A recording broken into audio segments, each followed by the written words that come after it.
stanze sono tutti stesi, i loro cuori ti hanno visto e si sono arresi. Mi guardo nello specchio e penso, ma come fai? La mente torna indietro al nostro primo incontro, storia, letto fine come in un racconto. Ti dico che sei bella e tu scherzi, ma quando mai? Dove siamo adesso? Nuoto nei tuoi occhi, la parte migliore di me. Io volo sul mondo, amanti nello spazio, baci in slow motion sul set.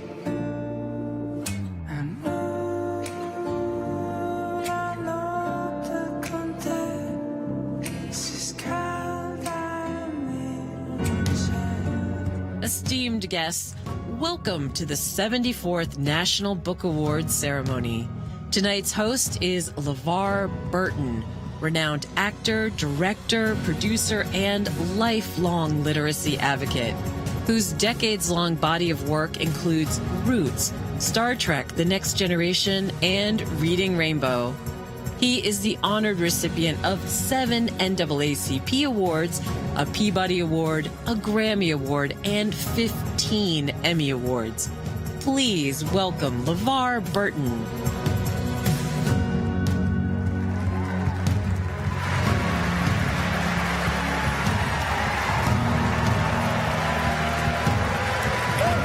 My people!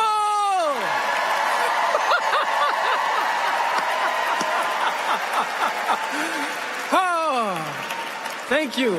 Thank you so much for that warm welcome, and welcome everyone to the 74th National Book Awards. Yes. I had the tremendous honor of serving as Master of Ceremonies for the 70th National Book Awards in 2019, and it genuinely means the world to me to join you all again on this stage to celebrate the importance of literature to our shared culture. Before we get going, are there any moms for liberty in the house? Moms for liberty? No? Good. Then hands will not need to be thrown tonight.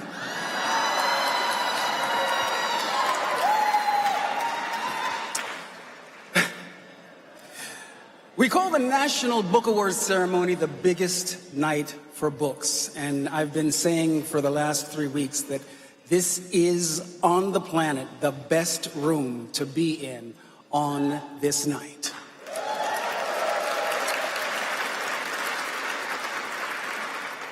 There are hundreds of you beautiful people here in the room tonight, and thousands more tuning in online worldwide. Shout out to my sister Letitia, who actually taught me how to read. Thank you, Letitia. She's watching the live feed. It is a very special thing to be in community with those who believe, like I do, in the power of reading. It was 4 years ago on this stage that I spoke a bit about my mother, Irma Jean Christian, an English teacher. It was my mother who taught me at a very young age that if you can read in at least one language, you are, by her definition, free. And the idea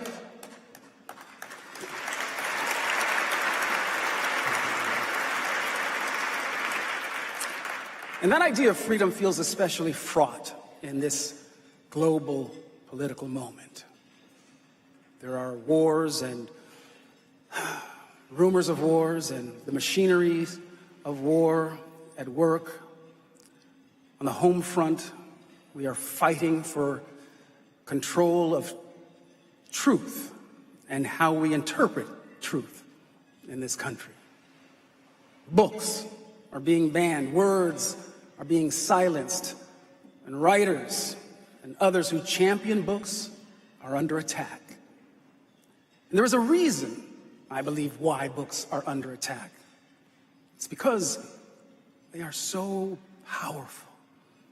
Stories are the tool that enable us to better understand ourselves and, yes, our history, to live over the course of a few pages in the experiences of another, and to create a world where we can all be free. Thank you to the 2023 National Book Award finalists who help us believe in a brighter future. And yes,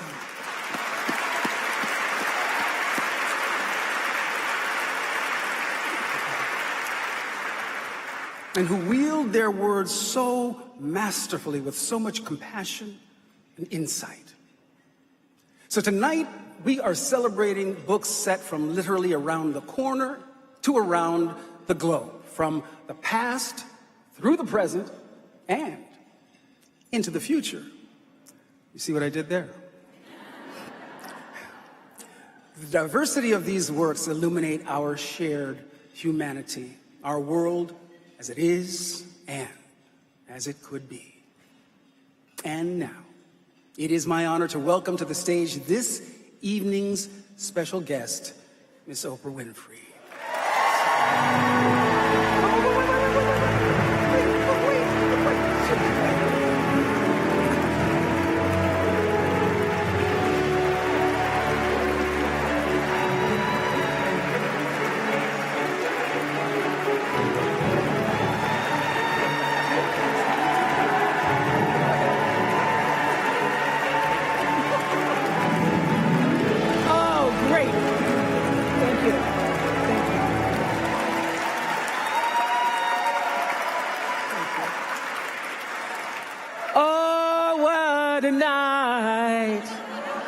What a great joy for me to be here, to share the same space with all of you, my heroes and heroines, because books have rescued me, books have delivered me, books have exalted me and helped me discover more of myself. I'm having flashback memories right now of getting my first library card at the Nashville Hadley Park Library. And being in awe that I got to take 5 books home, and being so overwhelmed by the power of authors and their words. I couldn't understand how you all did that. And now for me to be able to stand in the same room with all of you who do that is such a privilege and great joy for me. Thank you.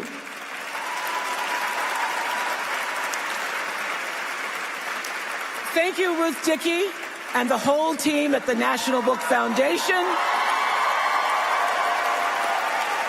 Thank you, LeVar Burton, who loves books as much as I. And again, to the finalists, to the long listeners, to every single writer who has graced us this year with your words and with your wisdom. To all of you who faithfully labor at putting pen to paper, fingers to computer, creating inspired connections to our imaginations. Thank you for all the momentous relationships that you have built with us through the magic and the majesty and the simplicity of your words. So, the book club, Oprah's book club. I know there are a lot of book clubs now, but we're the OGs, okay? Hello.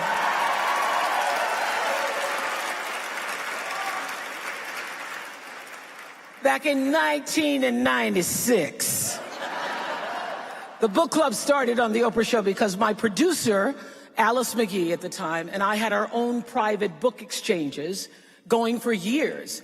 And she suggested one day, she said, since you love books and authors so much, why don't you share your excitement with our viewers? And I said, Alice, you cannot do a show with authors who write fiction, because the audience is not going to know what we're talking about. And she said, they will if you give them time to read the book. And 27 years and 103 book club picks later, I am grateful for the sense of safety, the sense of purpose and growth that this community has given me. Every day I get invigorated by opening a book, often by reading that first sentence. First, I got myself born, says Damian Fields on page 1 of Demon Copperhead. Thank you, Barbara Kingsolver. You know, until that moment, I never thought of it quite that way before, that we get to own our own entrance into the world. Or how about this? On a hot night in apartment C4, Blandine Watkins exits her body. She's only 18 years old, but she spent most of her life wishing for this to happen. That was Tess Gunty for The Rabbit Hutch. I want to especially thank tonight the readers here and at home, the people who poured through all 735 pages of an epic novel set in India with me. Hello, Abraham Verghese and the Covenant of Water. Or wept over a memoir or opened their minds to the ideas of a nonfiction book about our culture and our world. Not to mention all those young people out there who found their voices in books written for them or by them. Hello, Amanda Gorman. I'm talking about the readers who picked up The Color Purple 40 years ago and found the kind of truth that I found in those pages. Dear God, I am 14 years old. I've always been a good girl. Maybe you can give me a sign letting me know what is happening to me.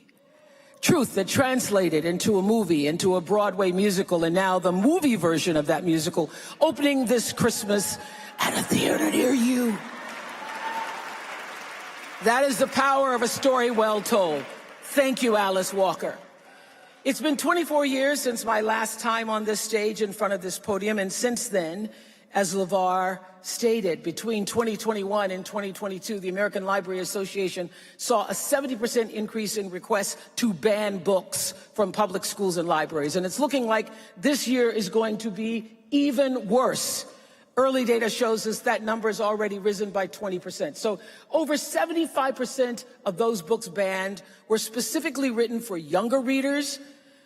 41% had LGBTQ themes or characters, and 40% had a main or secondary character of color. So who exactly is trying to keep these books off the shelves? It's not the majority of parents. This September, 67% of parents surveyed by the Every Library Institute agreed that banning books is a waste of time. Meanwhile, there's been dozens and dozens of bomb threats against libraries. Tracy Hall, the former director of the American Library Association, hello, Tracy, says that at least 10 of last year's threats were verified, and almost every case had been linked to somebody who was disgruntled about the right to read. Amanda Jones, a Louisiana school librarian, in July of 2022, went to a public library board meeting to speak out against an attempt to ban books. And that day, she showed up at that meeting as just a concerned citizen. She didn't say where she worked. She just spoke about the importance of having diverse books. Immediately, she had her work address leaked. People began posting nonstop, making accusations about her abusing the young readers at her library. Children she dedicated 23 years of her life to educating. She started getting death threats, all for standing up for our right to read. And 2 years later, she's still nervous to go out in her community. She has her groceries delivered, she says, but she's not stopped fighting against book bans or stopped advocating for access to diverse stories. The numbers back her up. This year, the nonprofit First Book found that just 6 months after diverse books were added to classroom libraries, classroom reading time increased by 4 hours per week. I was 15 years old when I read my first diverse book, Maya Angelou's I Know Why the Caged Bird Sings. and the whole world fell away from me. It was the first book at 15 I ever read with a Black protagonist. That book gave a voice to my silences, my secrets. It gave words to my pain and my confusion of being raped at 9 years old. Until Cage Bird, I didn't know that there was a language, there were words for what had happened to me, or that any other human being on earth had experienced it. That's the power of books. And yet, I know why The Cage Bird Sing has been amongst the top 100 most banned or challenged books for each of the last 3 decades. It was the 3rd most banned book from 1990 to 1999, and then in 2020 to 2009, and then the 88th from 2010 to 2019, because there's so many other books ahead of it being banned. It's currently banned in libraries in Pennsylvania. And despite that, tonight at my table, I have the honor of sitting beside two-time National Book Award winner and author of my most recent book club selection, Let Us Descend, Jesmyn Ward.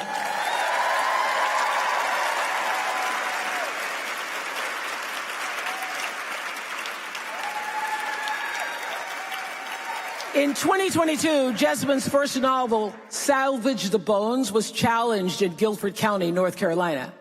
And thanks to the efforts of teachers and parents and students and citizens, just ordinary folks, came together, stood together. The book remained in the high school curriculum because the community said it should and would.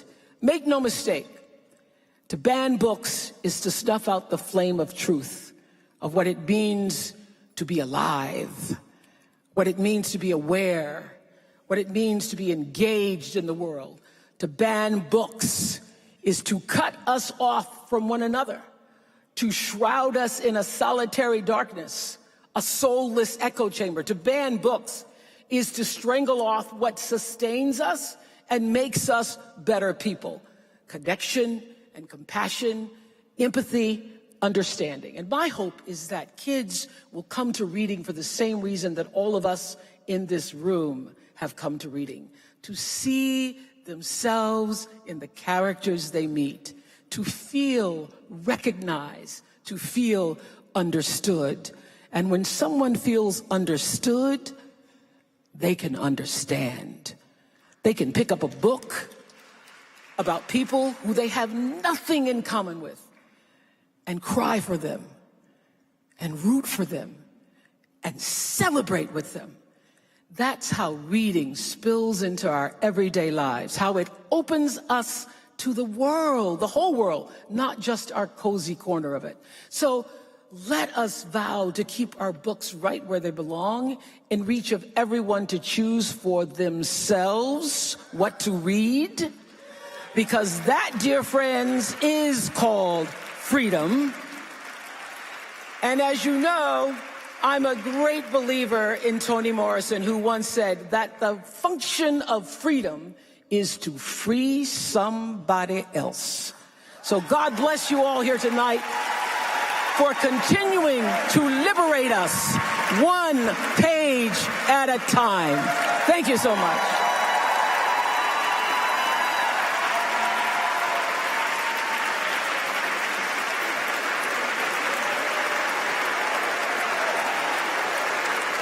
Oprah Winfrey, y'all. Oprah Winfrey.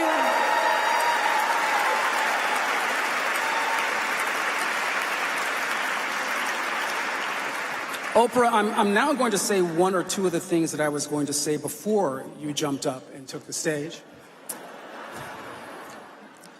There is no one, no soul on this planet who has done more to advance the cause of the written word than you.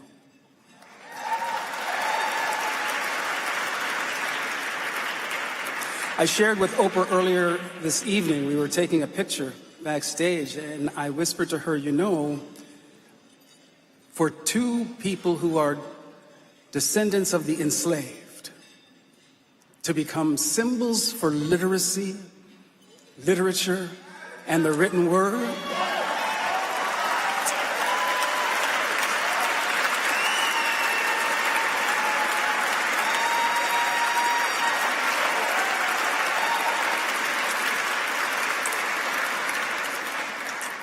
Oprah, you are the patron saint of books and literature. Your presence here tonight has been a blessing, a benediction for us all.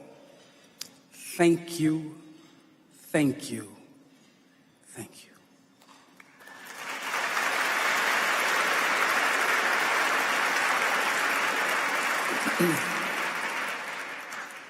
Now I'm going to compose myself. And we will continue with this evening's celebrations with recognizing National Book Foundation's two incredible lifetime achievement honorees, Paul Yamazaki and Rita Dove.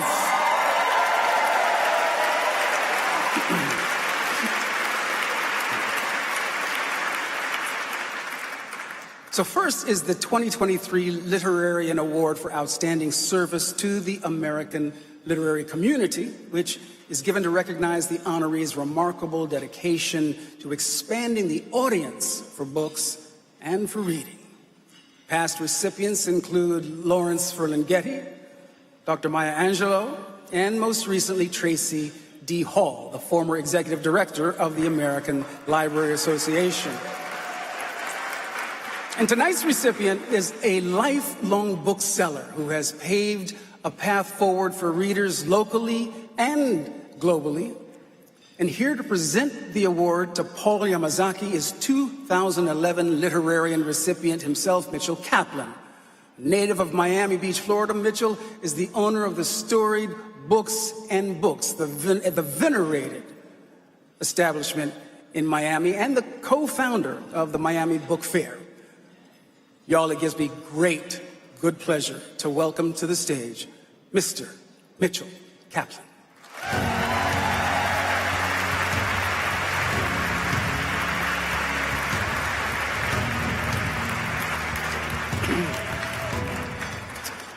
Well, wow. I want to thank Oprah and LeVar for those remarkable opening comments. And I'm also here to thank somebody who's a friend to all of us in this room, and is doing all of the kind of work that we heard LeVar and Oprah talk about. And I'm going to start with a little story, because we're among storytellers, right? So I was 18 years old once, believe it or not. It was 1974. I was an English major then, at that point, at the University of Colorado. And they ended up in Boulder from Miami Beach after reading a book by Jack Kerouac, The Dharma Bums. I had never before seen mountains or snow, but somehow I figured, as only an 18-year-old can figure, that my destiny was to hang out on a mountaintop, watch for fires, and write poetry. That this was Colorado instead of Oregon, and that unlike Jaffe Ryder, I was no poet, and wouldn't recognize a fire in the wilderness unless that wilderness included lots of palm trees. Didn't matter to me. I was heading west, I was on the road. And as you probably see where this story is going, at my first break, Thanksgiving weekend, I headed further west. I drove across the Rockies, straight for San Francisco, straight for City Lights bookstore. Once there, I was in awe. So many books in such unusual conversations with each other. Every section unlike any I'd ever seen before. Browsers were everywhere, broadsides on the walls, and all those City Lights titles. Ginsberg was even there, browsing the poetry room. That night, he and Gregory Corso would be having a reading together just down the street. I found my heaven, and I only wished I could stay forever. I did strike up a conversation with a bookseller that day. What we talked about, I don't really remember in great detail. I do remember, though, that he was very gracious, very patient, and that he regaled me with the history of the store and suggested I might like that new City Lights anthology that had just been published, the one with that great Brawner illustration on the cover, the one I still have. Although there's no way for me to be sure, and this is a story, I want to believe that that bookseller on that day in City Lights was Paul Yamazaki. It probably wasn't, but it makes perfect sense if it were, because that trip and that bookseller showed me the possibility of what my future could be, and that's the kind of effect that Paul has. So let's just say it was Paul. And let me just say thank you, Paul. And tonight we all thank Paul. We gather to honor the remarkable work he has done for all of us for over 5 decades. Writers, readers, publishers, and booksellers. His commitment to the very deep waters of our literary life has made a difference, a profound difference. That Paul came to bookselling as a way to get an early release from a prison sentence rendered because of his activism is legendary, and it's so right. His well-developed sense of justice and inclusion brought a fresh vibrancy to City Lights when he took over as head buyer. And in a broader sense, his championing and passion for new and diverse voices and for small and independent presses set an early example for booksellers everywhere. He demonstrated that these voices and presses would find their readers when given a chance. He continues to be a catalyst for change, a transformational change that we witness today and each and every lay down Tuesday. I recently saw this post, I think it was by Ann Chelberg, and I thought of Paul. She writes, "This is what is great about bookselling. It's an embrace of the plural, whether within the store or broadly across the land." And broadly across the land, Paul's embrace of other booksellers is profound. His warmth, his humility, the way he listens, that smile of his, the joy he wears so well. He's a friend and a mentor to young and old, ones just starting out or those more established. And I've gathered a few of those voices for you, just a few. If I went further, there'd be hundreds. Melinda Powers of Bookshop Santa Cruz writes, "One of the qualities I love and admire most in Paul is his curiosity and the way it guides him with such kindness and humility. He's curious about the craft of bookselling, its myriad approaches. He's interested in his colleagues' perspectives, regardless of their experience, and he seeks out understanding through relationships, building bridges between writers, publishers, and booksellers, creating more space for everyone. Underneath it all is his love for the books, his keen understanding of the numbers, and his high standard of excellence, all of which he so generously shares, elevating us all." And this is from Jeff Deutsch of Seminary Co-op, who's a marvelous bookseller, but to me he's more important as the publisher. It's by Paul, and it's called Reading the Room. And I've read an early copy of it, and I recommend it to this entire room. It's really remarkable. Jeff says, Paul Yamazaki has raised up generations of booksellers. He teaches by example, including the lesson that discernment and commitment need not compromise kindness and generosity. In Paul's peaceable kingdom, engagement, listening, and curiosity are the marks of the work. We are lucky to live in the time of Yamazaki. Well said, Jeff. Yes, we are.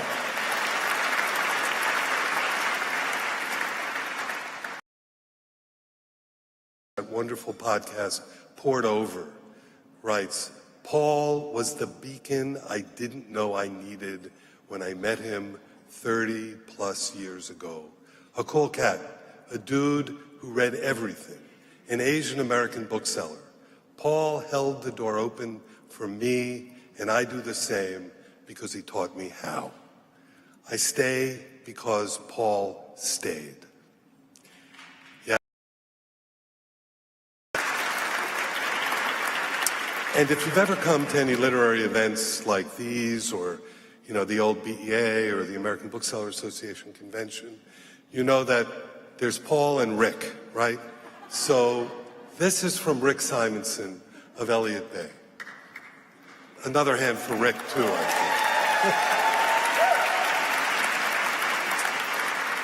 think. Of Paul, so much to say, but this, that his abiding interest in and attention to those who have come before our time, to those who are coming and will come after, and to the world this all happens in, bespeaks an old soul evident in him when he was young, and a young soul evident now that he is an elder.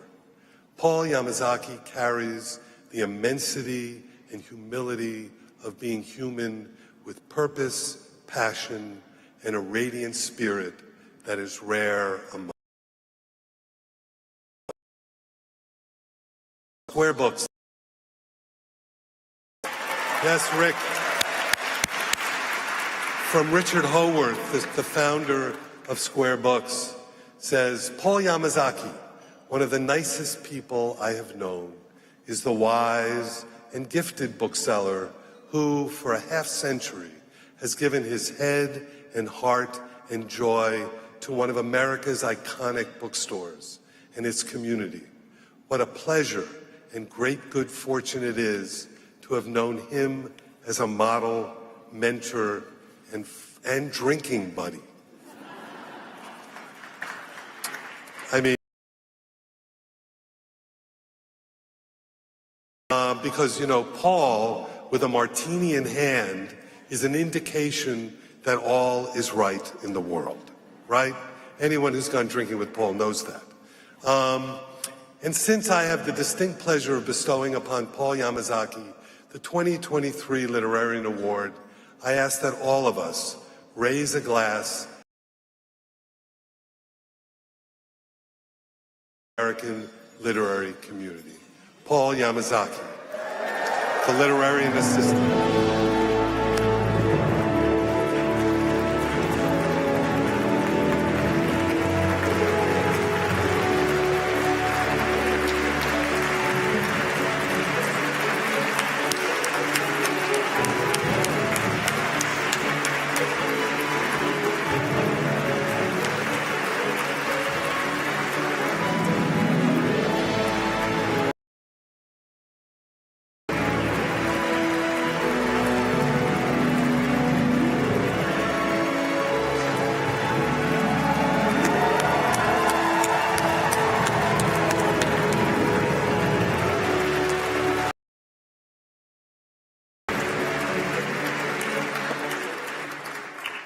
I'm really, really stunned and humbled to be here.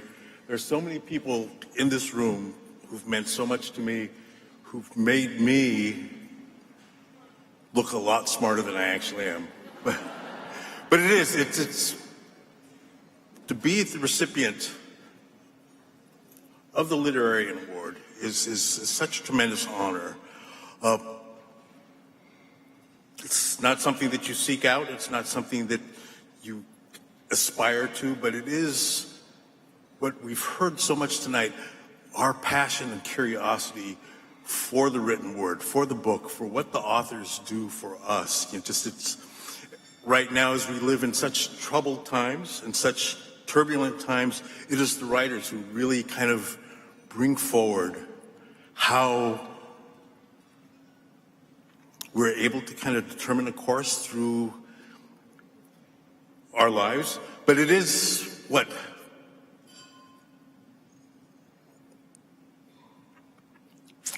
The whole world is like kind of shaped by what the writers do, at least from my perspective as a bookseller. There is so much that we do not, or I do not get, without reading the books, without having the conversations. And so, as I stand here as the current recipient of the Literarian Award, I have been preceded by 3 amazing booksellers, publishers who've directly affected me. But first, I would like to thank David Steinberger and the Board of Directors of the National Book Foundation, and Ruth Dickey and the staff who've assembled us here, but not just for this evening, but for the work that they do constantly around the year, just like to bring writers and readers closer together. And that's what we all do together. We are the planks in the bridge towards building that closer connection. But it is the staff and board of the National Book Foundation that actually put those planks in place. And so we thank you very, very much for all of that. So we are kind of here not to hear me speak, but to celebrate the writers. And in this troubled time, it is the writers who really give us a guidepost to how we can move forward with compassion and humanity, and to be able to make kind of not preconceived notions of what we should be doing, but how the various kind of fonts that we can use to make our own determinations. So I've been really very privileged to have these amazing comments that Mitchell assembled. And so what's happened here, so Lawrence Ferlinghetti, Mitchell Kaplan, Orrin Teicher, all people who've directly affected my career as a bookseller. And so I'll spend a little time explaining exactly how they did that. So with Mitchell and Orrin, they were really able to create a foundation, an ecology, if you will, of the book world, of shape how we move forward, how we shape a sustainability. So for all the booksellers in the room, we know how difficult it is just in a day-to-day basis to create a sustainability not only for our stores, not only for our readers, but for our booksellers. And so it is Mitchell and Orrin who really created a template for us that we still follow, and it is through that conversations and the systems that they put forward that we can move forward like this. I wouldn't be standing here today without them, but most importantly, Lawrence Ferlinghetti, who was the 2005 recipient of the Literary Award, the first one that was given out by the National Book Foundation, had the wisdom to hire me while I was serving 2 concurrent sentences in San Francisco County Jail.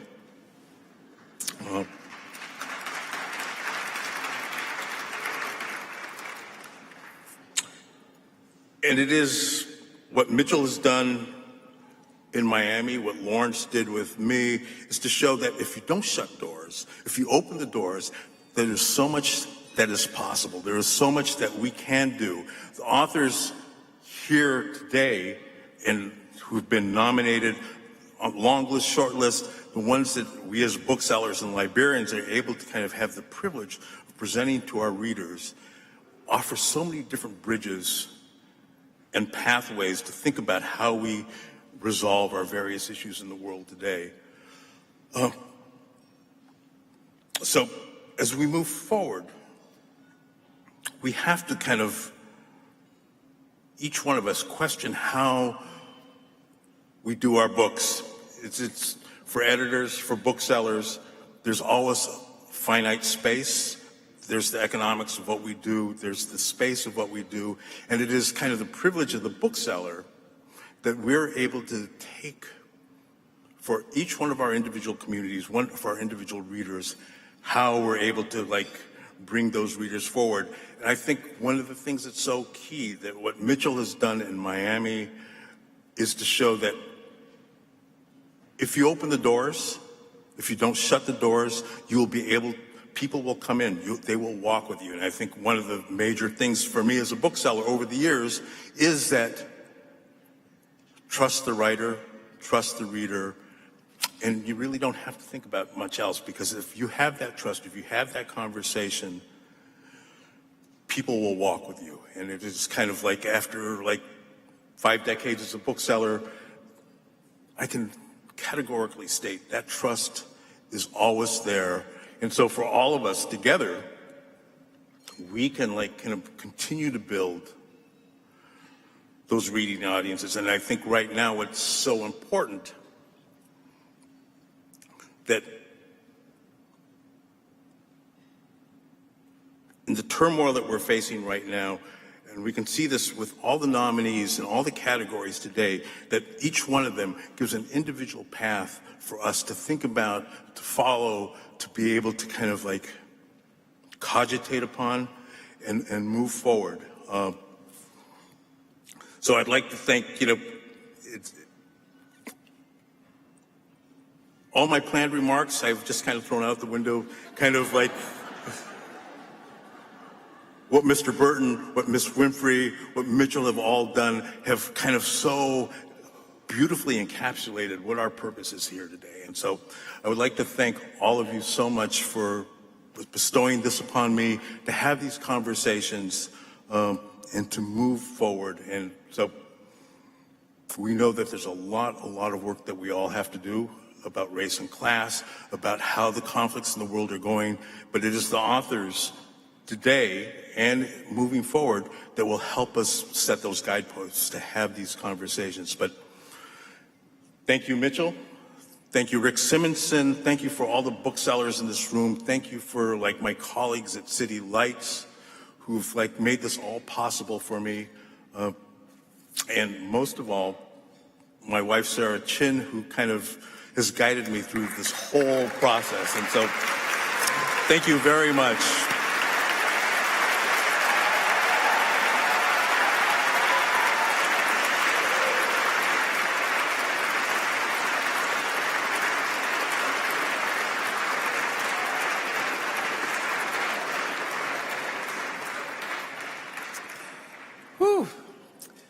So we'll continue tonight's celebrations with the 2023 Medal for Distinguished Contribution to American Letters. Each year, the medal is given to a writer who has, over the course of their career, enriched our shared literary and cultural heritage. Previous recipients include Toni Morrison, Isabel Allende, and most recently, graphic novelist and comics artist Art Spiegelman. Yeah, yay, Art. Tonight's honoree has written in just about every genre, mentored hundreds, if not thousands, of emerging poets and writers, and served as the first Black poet laureate of these United States.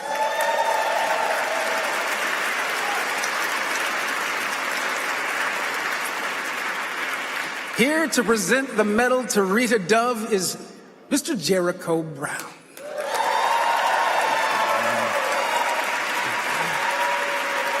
Jericho is the author of Please, which won an American Book Award, The New Testament, which won an Anisfield Wolf Book Award, and The Tradition, which was a National Book Award finalist and won the 2020 Pulitzer Prize for Poetry.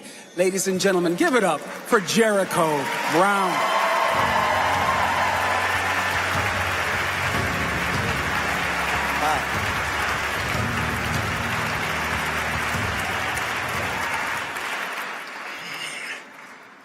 Thank you so much for that introduction.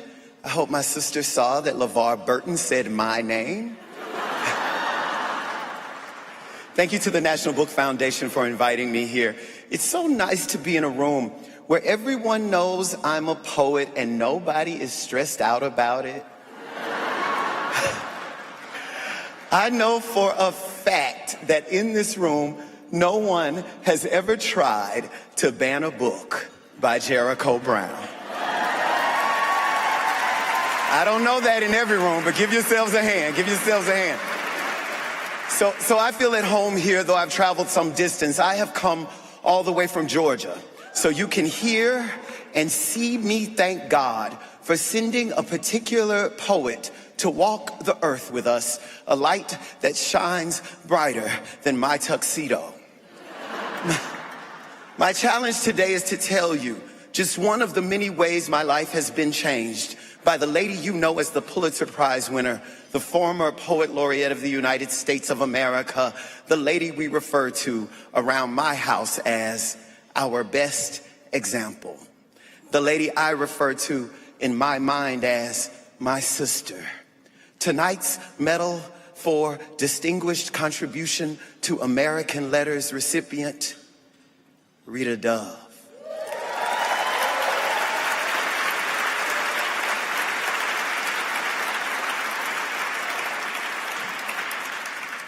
Rita Dove won the Pulitzer Prize when I was in elementary school, and she was Poet Laureate of the United States by the time I was in high school.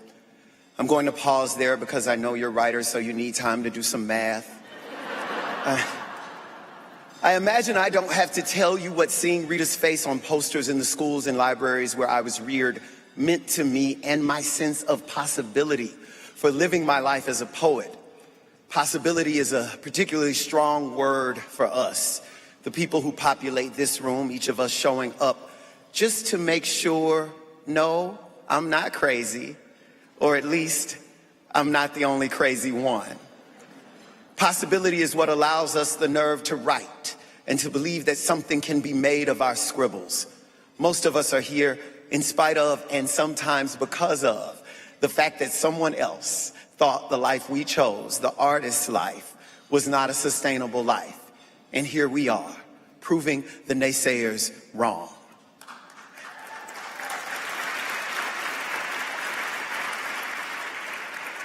I'm here today because I am the descendant of a people who, against all odds, believed my existence possible. People who were not allowed to write, and then people who worked so hard with their hands for so many hours that to think about writing would only lead to further exhaustion. And yet these people dreamed of me. Before I was born, they thought someone like me could be a reading, writing, black poet. They may not have been educated, but they knew I would need an education. Well, I ended up with so much education that I'm now a college professor with a PhD, and I'd like to teach you a poem I love by Rita Dove.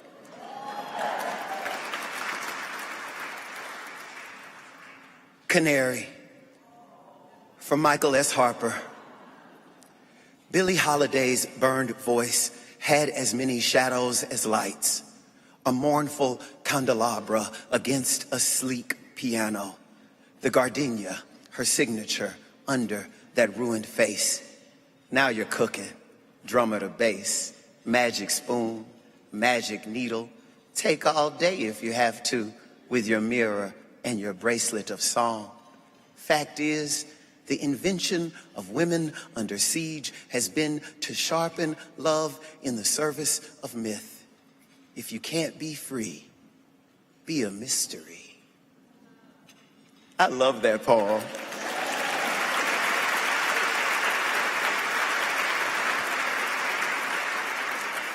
Talk about lines that remind us of the power of possibility. This poem is a constellation of ancestry. Before we can get to its major subject, Billie Holiday, we have to understand the dedication to the great jazz poet Michael Harper. I mean, by the time you get through the first line, you are already steeped in blackness. It reminds me that is an extended family, that like my hard-working forebears, Rita Dove had been writing with someone like me in mind long before ever meeting me. She knows how to do that because she knows Michael Harper dreamed of her existence. She knows Billie Holiday dreamed that if only there were a Michael Harper, maybe we could also end up with a Rita Dove someday.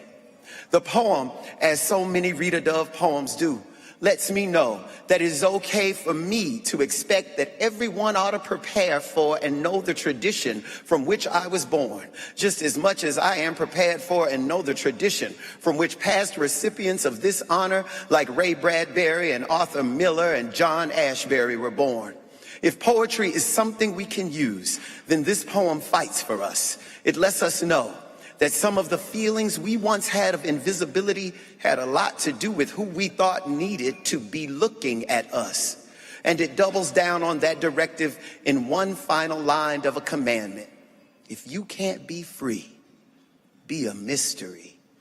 It is my pleasure to present to you the novelist, the playwright, the songwriter, the recipient of the National Humanities Medal from President Bill Clinton and the National Medal of Arts from President Barack Obama, and the author of several beloved volumes of poetry. I give you our best example, my sister, Rita Dove.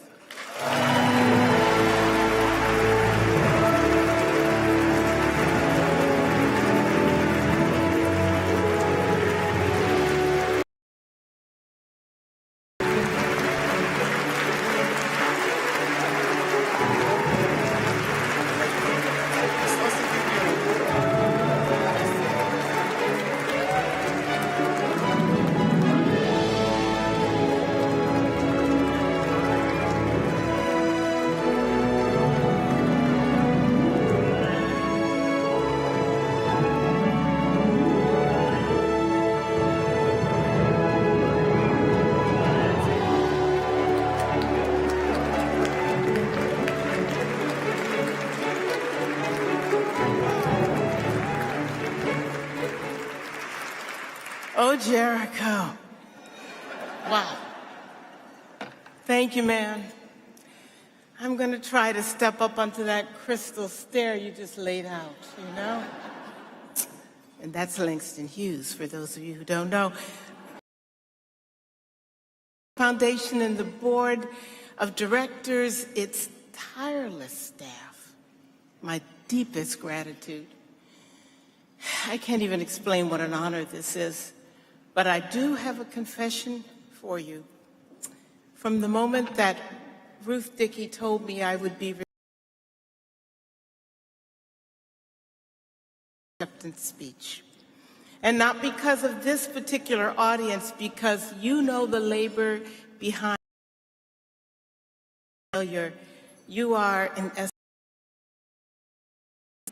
No, I fretted because I have always shied away from mulling over things like voice or intention or what impact my work might have on others, especially when I'm in the moment of writing, the process of writing, which is when I am most grounded in myself, in all the selves I have been and that have come before me, and all the selves that I might still become.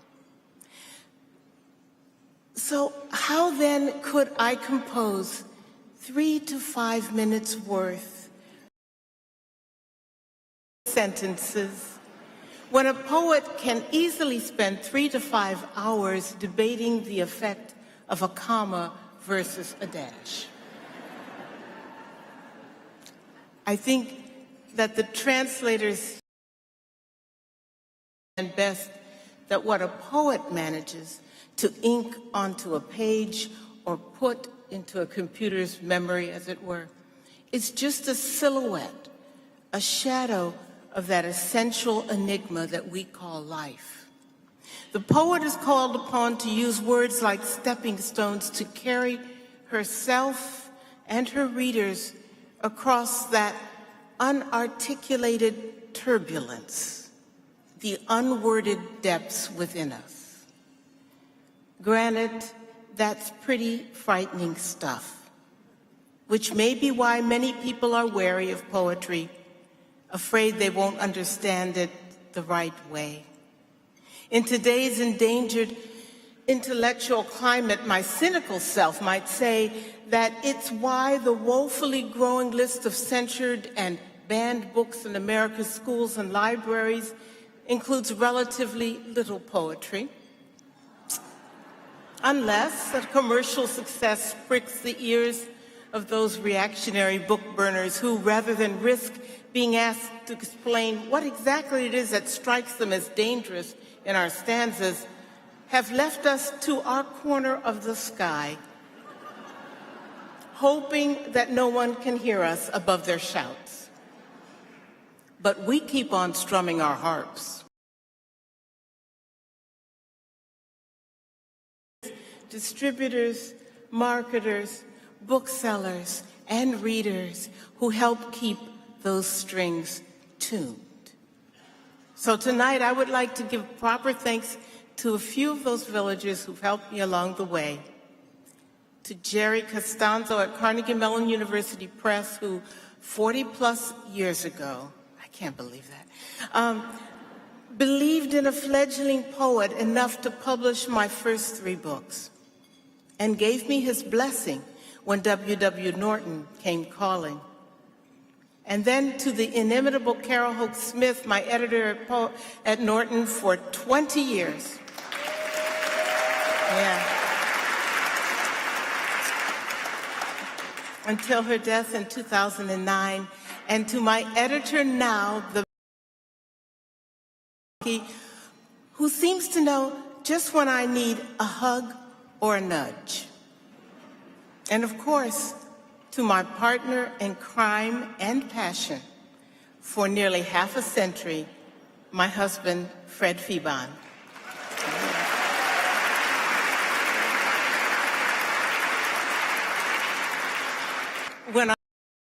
Now, day after day, you stepped into our living room to guide her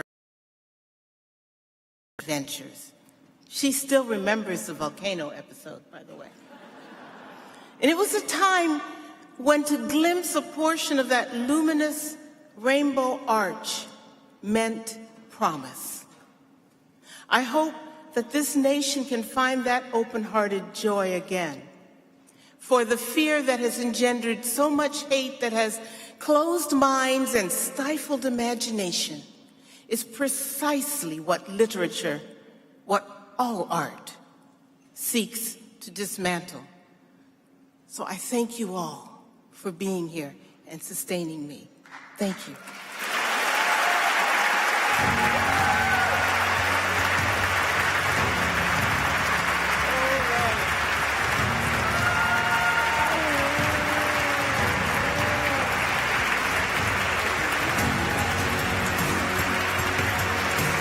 Rita Dove!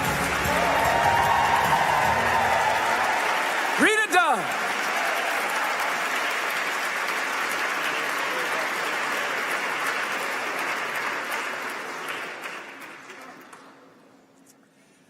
I did not expect to come here and cry in front of people, but there you go. Thank you so much, Miss Dove.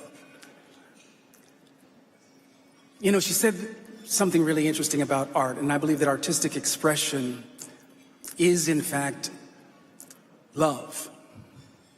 Artistic expression is love in action.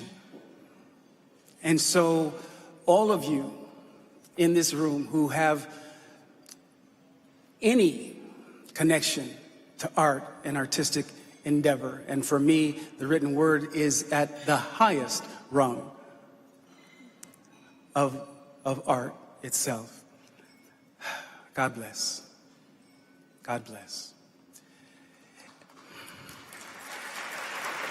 Ladies and gentlemen, let's please welcome the chairman of the board of the National Book Foundation, the very suave and debonair, David Steinberger.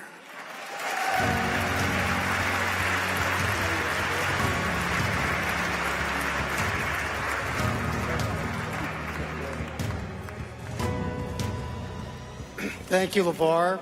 Good evening, everyone. On behalf of the Board of Directors of the National Book Foundation, I want to welcome you to the 74th National Book Awards. Now, as many of you know, it's not the board that actually picks the finalists or the winners of the National Book Awards. That's up to independent judges, different panel of judges every year. But we do get to vote on the Lifetime Achievement Awards. And it feels wonderful to have picked a great poet and a great bookseller.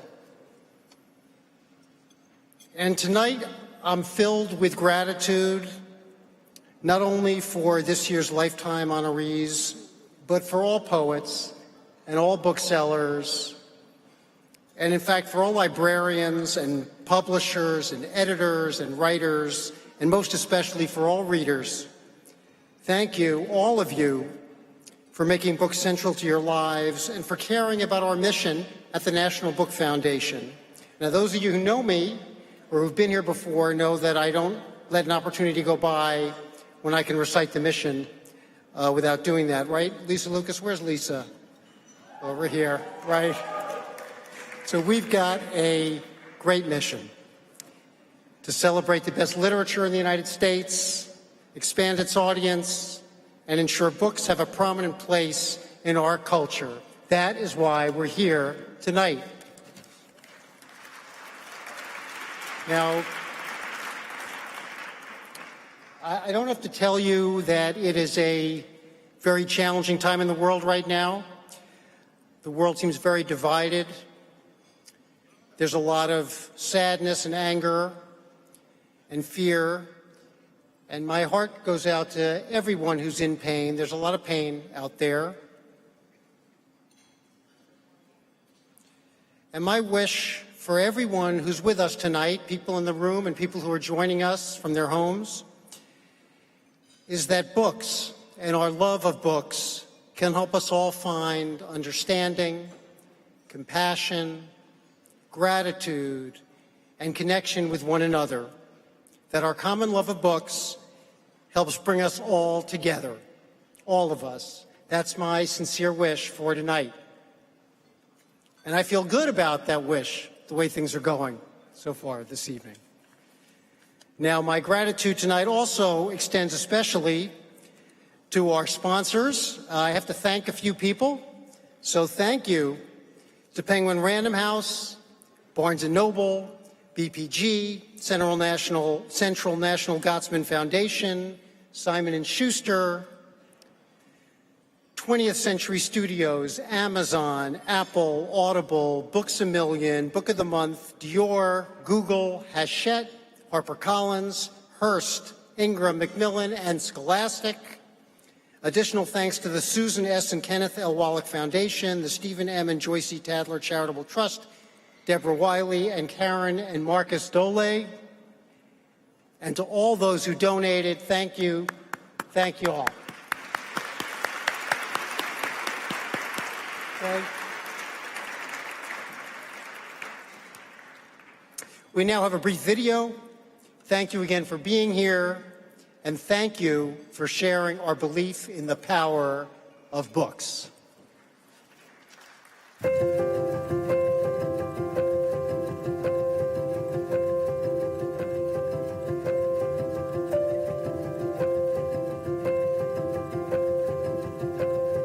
I fell in love with reading when I started the Anne of Green Gables series at my school's library. In 4th grade, my favorite teacher gave Bridge to Terabithia to the class. It was not like anything I had read before. It was controversial. It had some words that seemed naughty. We have a tradition around the age of 13. We're given Souls of Black Folk by W.E.B. Du Bois, and we read it together as a family. My little brother gifted me with 100 Years of Solitude. It's the momentum, it's the magic, that idea that you might go into a book and then come out a completely different person. There are so many different ways to engage with the written word, whether it's poetry, whether it's fiction, whether it's nonfiction. Having an expansive definition of what it means to be a reader is the best way to have inclusivity in this world of literature that we all love.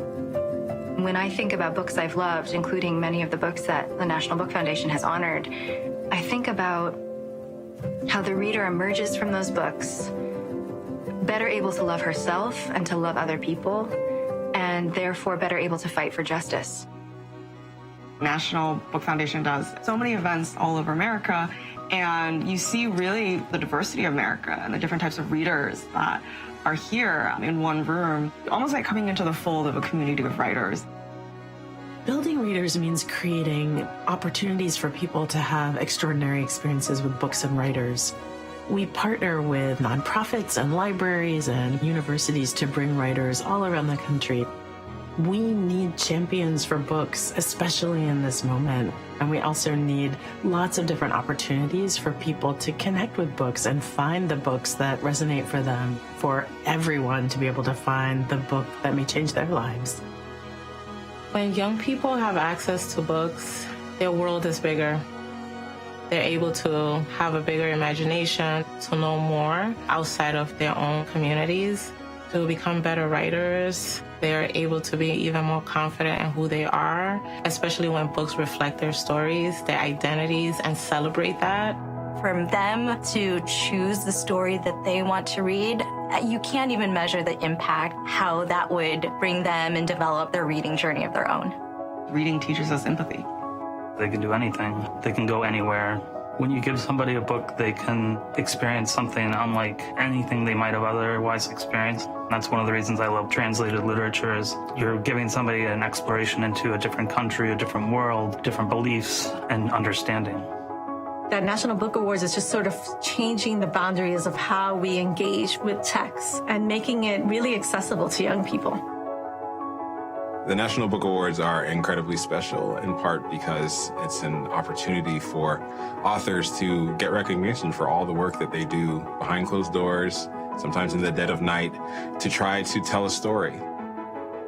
The National Book Award makes books visible to the public, uplifts them on this international scale. It's an act of generosity. It keeps the art of reading and writing alive. We're in a moment culturally where the idea of creativity is under attack. If we're not careful, we're going to end up with a culture that doesn't want to dream. The National Book Foundation is really necessary in terms of countering that. Simply saying a culture that can't have this starving itself. It's not food, it's not water, but it's just as important, it's just as necessary. The National Book Foundation helps to guarantee that there will be books, there will be readers for those books, there will be writers for those books. That's why it's important.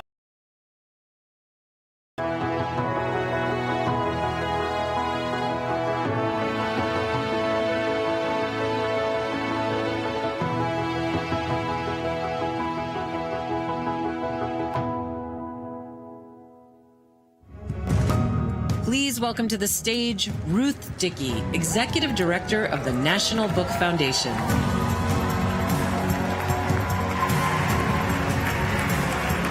Hello. Good evening, everyone.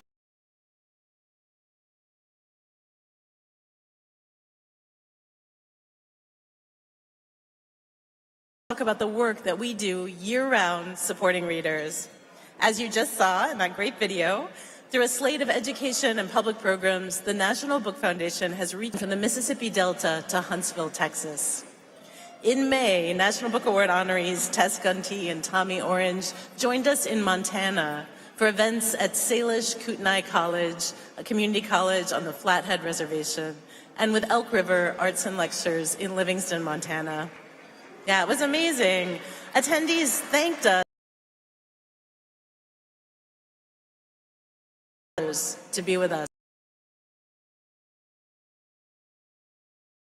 A reminder that in every corner of the country, there is a hunger for reading, a hunger for meeting writers and for conversations, and a hunger for connecting with books that capture the diversity and complexity of the human experience. At the National Book Foundation, we want books to be a vibrant and accessible part of every community. And to do that, we need your help. We're just $57,000 from reaching tonight's fundraising goal, and we hope that you will help us to reach it. For those of you in the room with us, there are QR codes at your table and on your menus, so you can get out your phone right now and do that in the room with us. Or if you prefer to make a pledge or donate with a cash or check, we'll have volunteers stationed to collect donations at the end of the night. For our viewers at home, please follow the link in the chat or visit nationalbook.org/give. A donation of any amount will help us bring more authors to more communities, to get more books into the hands of more young people, and to help ensure that books remain a thriving part of our culture. So as you make your donations, I hope you are all getting out your phones and making those directors for your tremendous leadership your guidance, and your unwavering commitment to this work. Thank you to our book council, our host committee, and our after-party committee for lending us your time, your expertise, and your cheer. Thank you to our collaborators at Really Useful Media who are producing tonight's broadcast for readers across the country. Thank you to our incredible design team at Chips with additional design support from Jar Fong, who always makes sure we look our very best. Immense thanks to tonight's host, LeVar Burton, for being a lifelong hero for books and an ally in our work. And thanks to our very special guest, Oprah Winfrey, for being an incomparable champion of books and writers. Last, but certainly not least, we need a whole room tremendous thank you for the volunteers, interns, and small but mighty staff of the National Book Foundation. Right? Huge thank you to Meredith Andrews, Natalie Green, Erica Hattori, Emily Lovett, Juliana Lee Marino, Megan Reynolds, Ali Romero, Jordan Smith, Meg Tansey, and John Winkler. And an extra special thank you to our amazing awards and honors manager, Madeline Shelton, for coordinating so many details, large and small, to make tonight possible. And speaking of tonight, it's almost time to learn which books will be the winners of this year's National Book Awards. Your support of the National Book Foundation helps share the energy and excitement that we are all feeling in this room right now with readers all across the country. So thank you. Thank you, everyone, for being with us tonight. Thank you for believing in our work. And thank you for being part of the best team that there is, Team Book. Thank you. Enjoy the night.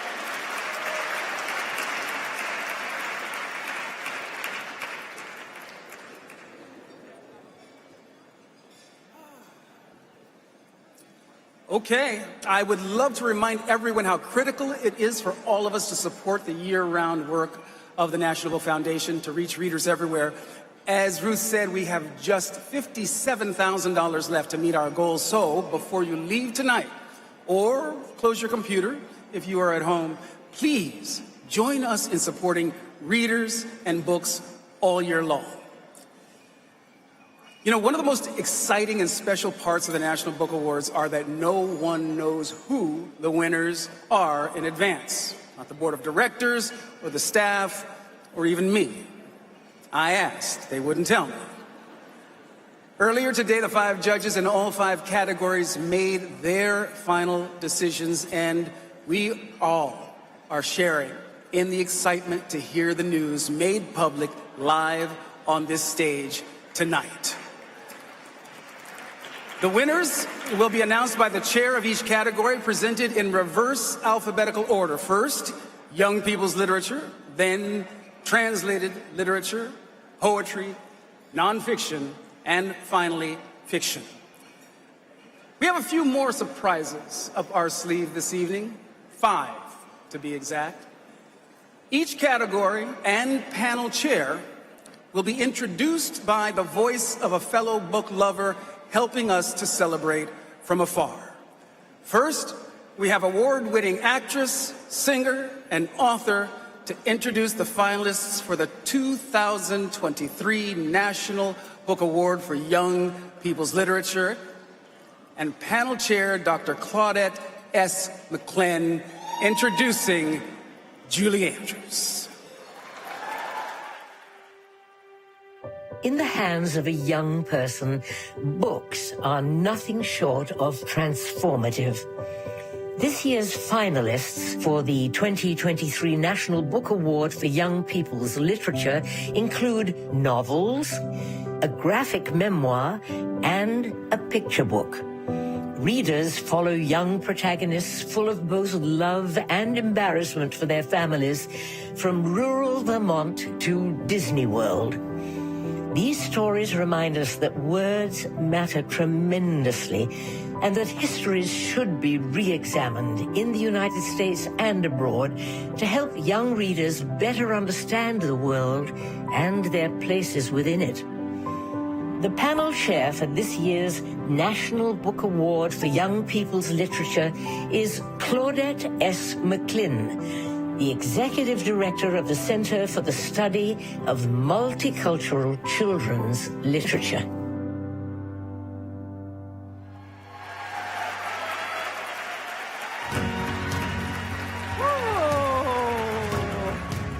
Good evening. Being a member of the 2003 National Book Award for Young People's Literature panel has been a once-in-a-lifetime honor for each of us. We, the Fantastic Five, completed personal, professional, and geographic journeys via Zoom meetings to get to this evening in New York City. We were a team, a dream team, coming from different backgrounds and cultures. Our discussions were open, thought-provoking, comprehensive, and deep. We were respectful and appreciative of each other's points of view. I am deeply grateful to my fellow judges.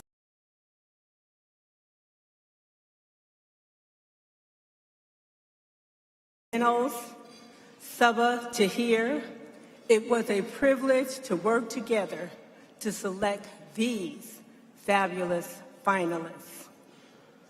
The finalists for the National Book Award for Young People's Literature are Kenneth M. Cotto, Gather.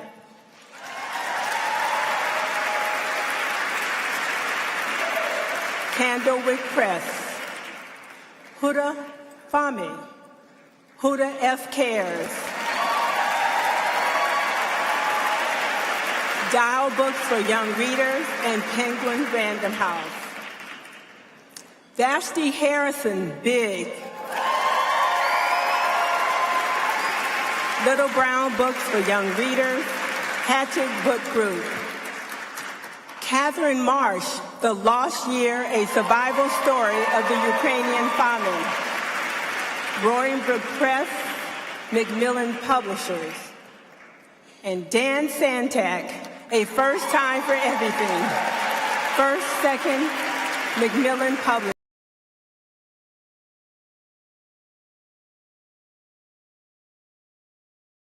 National Book Award for Young People's Literature goes to Dan Santak, A First Time for Everything.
You know, you tell yourself that you're not going to write a speech because you don't think you have a chance.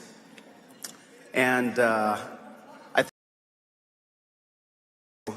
won the National Book Award back in 2018. She took me out to a celebratory lunch for being on the short list, and she said, well, technically, you have a 20% chance. So you should write something because there's a lot of smart people in that room.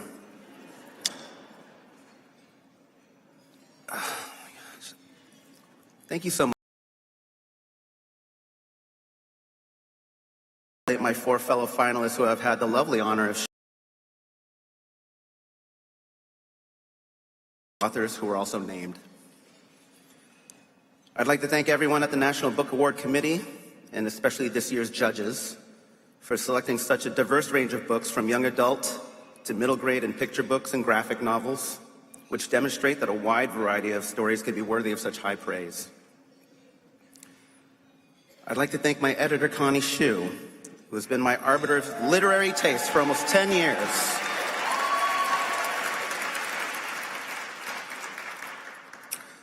While my sole confidant, who studies my rough idea of a story like a large ball of clay and helps me mold it into a refined work of art that I can proudly share for all the world to see. One bad, Connie. I'd like to thank my agent, Jody Reamer,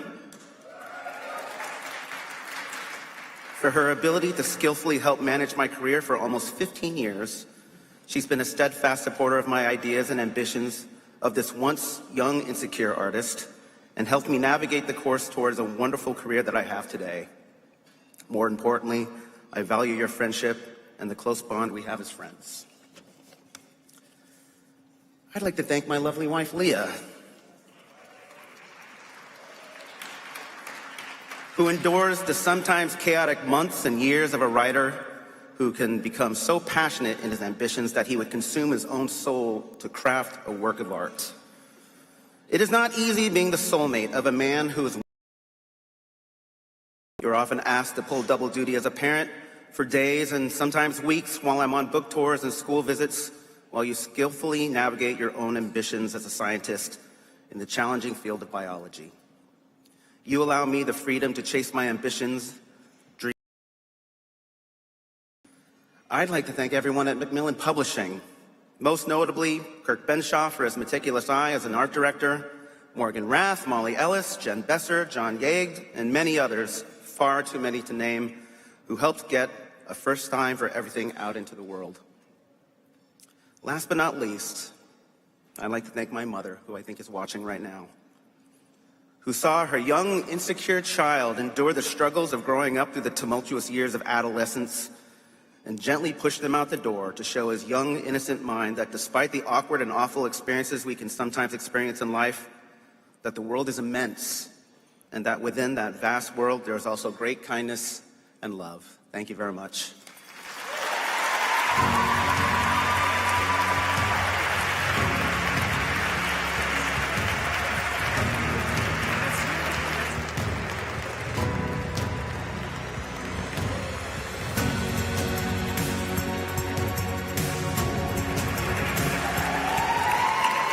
Congratulations, Dan. And to Dan's mom watching on the live stream, we are all big fans of your work. Next up, we have actor and author of Green Lights and Just Because. To introduce the finalists for the 2023 National Book Award for Translated Literature and the panel chair, Jeremy Tiang, please listen for the voice of Matthew McConaughey. Reading literature in translation reveals the connective power of storytelling on an international scale.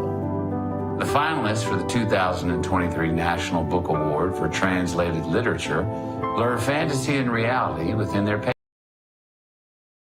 realities of capitalism, colonialism, and homophobia.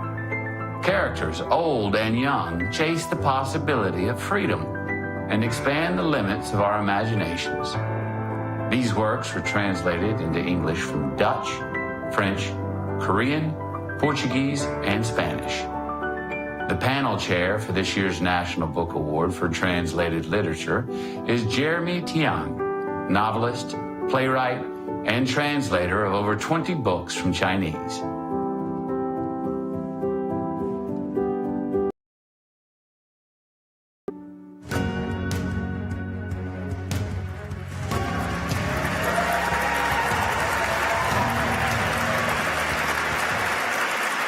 Right. Thank you to the voice of Matthew McConaughey. At a time of great turbulence and mistrust, translated literature is more vital than it has ever been. with its ability to help us navigate an increasingly fractured world. Since its inception in its current form 5 years ago, this category has recognized books that delve into some of the most pressing issues of the day, such as Palestinian liberation and displaced people, to climate change, while also being scintillating texts in their own right. These books are an essential part of the global conscience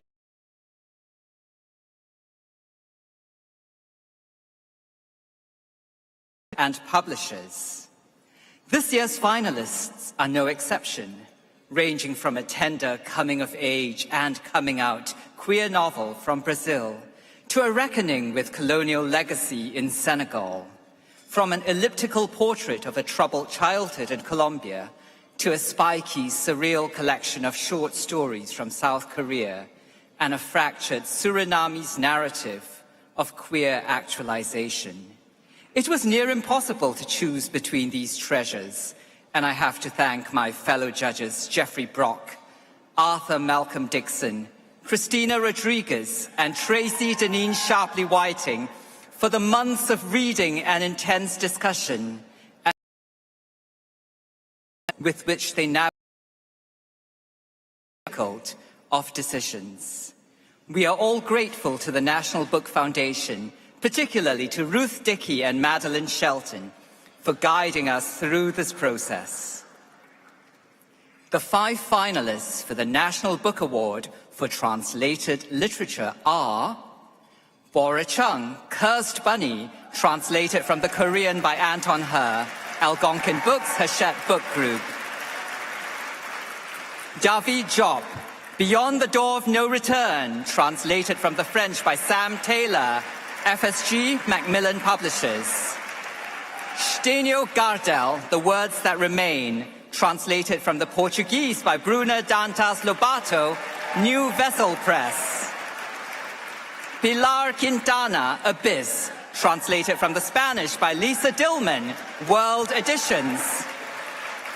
Astrid Romer, On a Woman's Madness, translated from the Dutch by Lucy Scott, Two Lines Press.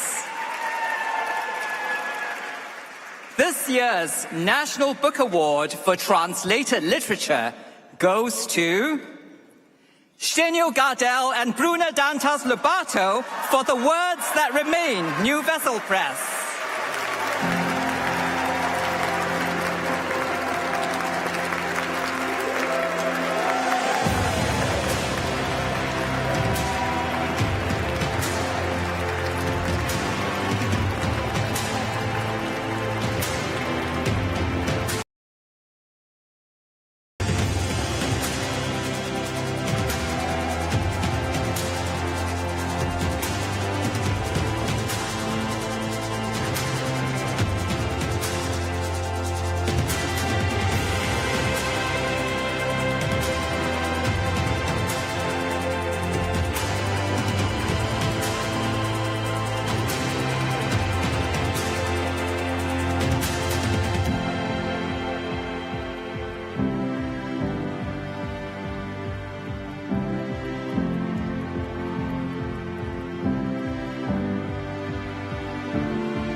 What is happening right now?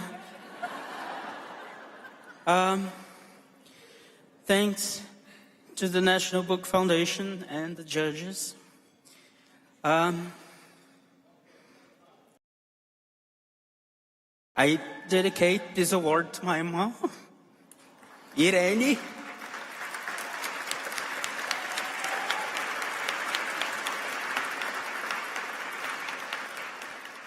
She's not amongst us anymore, but she always believed in me, and I wouldn't be here if it weren't for her.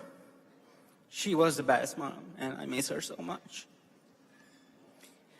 I'd like to thank my brother, Jardel, all my family and friends, Socorro Scioli, Vanessa Ferrari, Julia Bucius, also Fernando Rinaldi, Stephanie Rock, and everyone at Companhia das Letras, my Brazilian publishing house.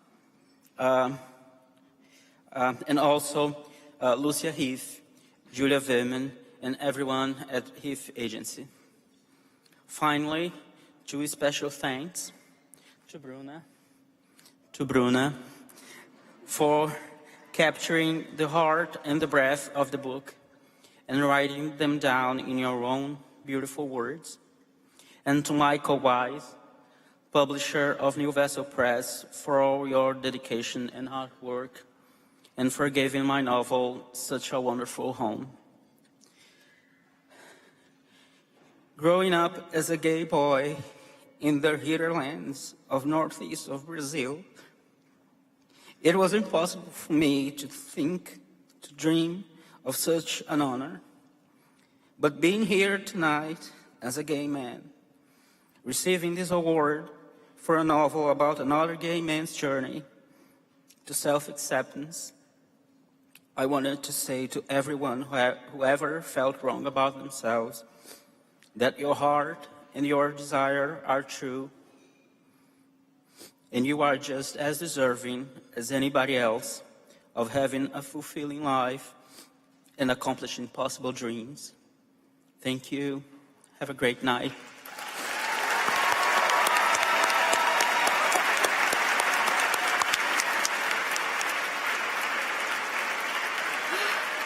Oh my God.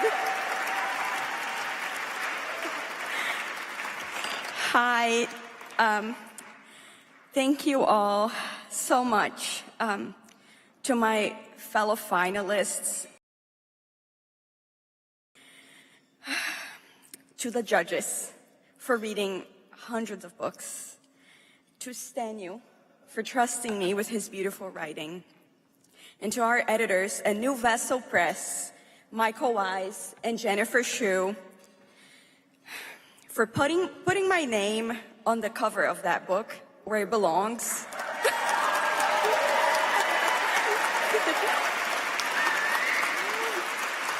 Thank you. Hashtag name the translator. We are not mysterious fairies working in the dark. It's so rare that I get to see the Brazil I know in books, and it's even rarer for a book like this to receive this kind of honor, and I'm so grateful. Thank you always for reading translations, for recognizing the work of translators, for recognizing our art from our corner of Latin America. Here's to reading the world with curiosity and empathy. Thank you very much.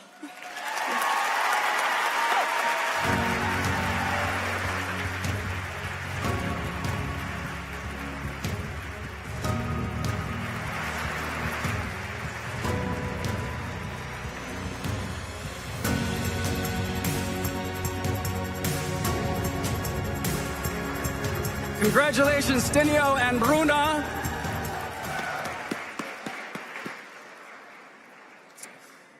Next, we have the author of Salt, Fat, Acid, Heat. He's a chef and a co-host of Home Cooking. To introduce the finalists for the 2023 National Book Award for Poetry and the panel chair, Hyde E. Erdrich. Please listen to the voice of Samin Nosrat. Poetry reveals the limitless possibilities and power of language. The finalists for the 2023 National Book Award for Poetry explore communication and touch, the ancestral healing medicine of words, and the building of community and collectives. These works traverse language and borders to connect and define family, and confront the pervasiveness of American racism to show where we're going.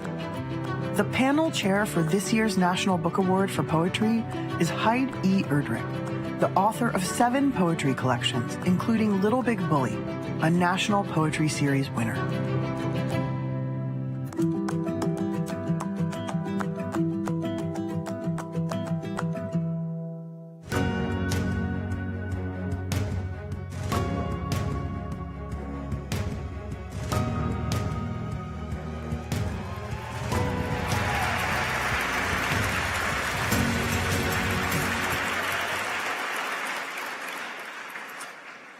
I'm gratified to thank my colleagues on the poetry panel for their hard work and the camaraderie and the pleasure of their company in a quite difficult task. We thank the National Book Foundation for this honor. The 2023 poetry panel members are Rick Barreau, Jonathan Farmer, Raina J. Leon, Solmaz Sharif.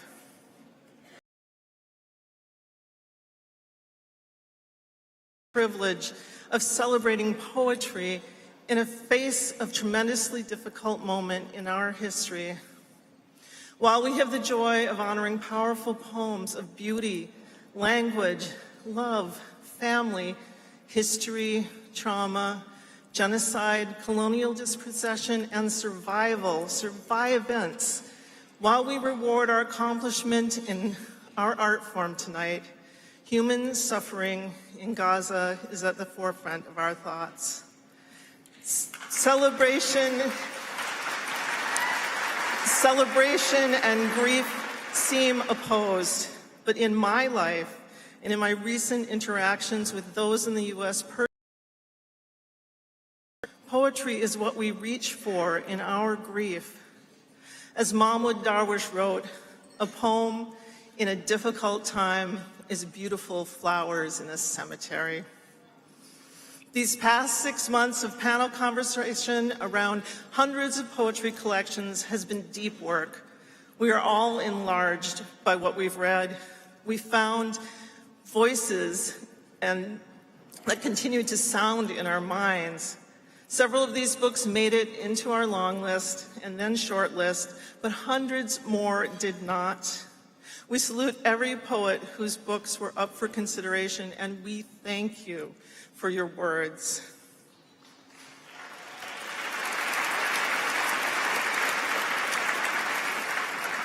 The finalists for the National Book Award for Poetry are John Lee Clark, How to Communicate, W.W. Norton and Company. Omnidon Publishing. Brandon Somm, Trippias, Georgia Review of Books, University of Georgia Press. Eve Shockley, Suddenly We, Wesleyan University Press. And Monica Yoon, From, Grey Wolf Press.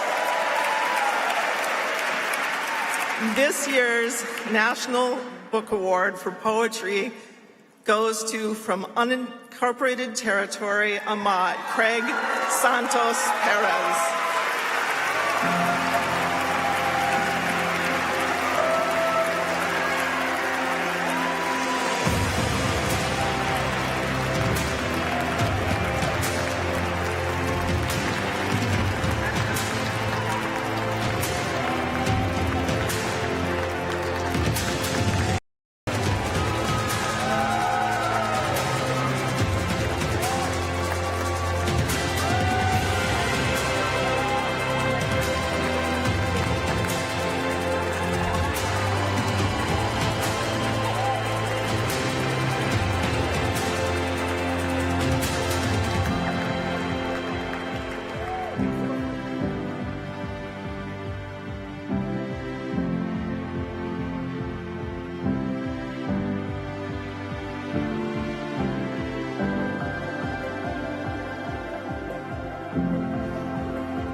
Hafaday, greetings.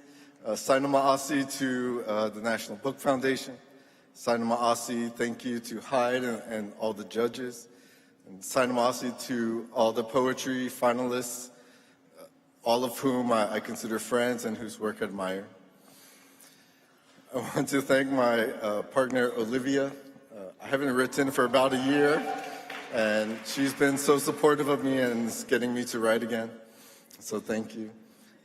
I want to thank my family, my brother and sister, my dad, and especially my mom who's traveled here tonight. My mom.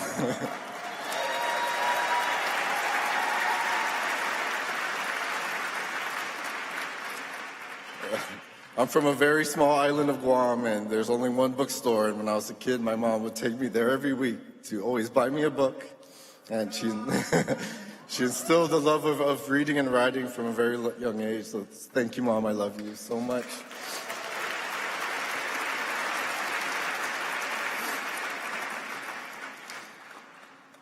As I mentioned, I come from Guam, which is a U.S. territory, one of the last remaining colonies in the world. And when I was growing up in kind of a colonial American school system, we were never taught my own people's literature. We were always taught American literature. And so when I started writing, my mission was to hopefully inspire the next generation of Pacific Islander authors. And so I wanted to end my remarks to read a poem, the last poem from this book. But before I do that, I also want to thank my publishers, Omnidon, to Laura for helping me typeset and design this book, to Rusty. I'm not sure if you folks are watching back home, but Rusty's been my publisher and teacher for the last 20 years. I'm so grateful to you, Rusty. I love you so much. And thank you also to Ken Keegan, another publisher of Omnidon who is no longer with us. So with all those names, I want to share this poem. It's called The Pacific Written Tradition. I return home to Guam for the first time after 15 years away and visit an English class at one of Guam's public high schools. As I read aloud from my new book, I notice a student crying. "What's wrong?" I ask. She says, "I've never seen our culture in a book before. I just thought we weren't worthy of literature." How many young islanders have dived into the depths of a book only to find bleached coral and emptiness? We were taught that missionaries were the first readers in the Pacific because they could decipher the strange signs of the Bible. We were taught that missionaries were the first authors because they possessed the authority of written words. Today, studies show that Islander students read and write below grade level. It's natural, experts claim. Your ancestors were an illiterate oral people. Don't believe their claims. Our ancestors deciphered signs in nature, interpreted star formations and sun positions, cloud and wind patterns, wave currents, and ocean efflorescence. That's why Master Navigator Papa Mao once said, quote, "If you can read the ocean, you will never be lost," end quote. Now let me tell you about Pacific written traditions, how our ancestors tattooed their skin with defiant scripts of intricately inked genealogies, how they carved epics into hard wood with sharpened points, their hands and the pressure and responsibility of memory, how they stenciled petroglyphic lyrics on cave walls with clay, fire, and smoke. So the next time someone tells you our people were illiterate, teach them about our visual literacies, our ability to read the intertextual sacredness of all things. And always remember, if we can write the ocean, we will never be silenced. Thank you.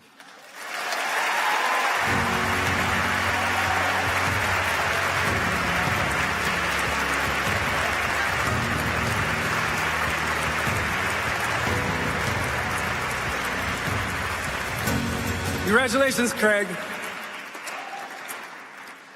Next up, we have comedian, writer, and the former host of The Daily Show to introduce the finalists for the 2023 National Book Award for Nonfiction and panel chair, Ada Ferrer. Here is the voice of Mr. Trevor Noah. To understand the present, we must better understand our past. The finalists for the 2023 National Book Award for Nonfiction recontextualize U.S. history through an indigenous lens, confront the trauma of gendered violence, and weave together 248 notes on Black life. Memoir and research live side by side, as do climate science and oral histories. Together, these works of nonfiction weave together a multiplicity of voices to illustrate both our history and a path forward. The panel chair for this year's National Book Award for Nonfiction is Ada Ferrer, author of Cuba, An American History, winner of the 2022 Pulitzer Prize in History.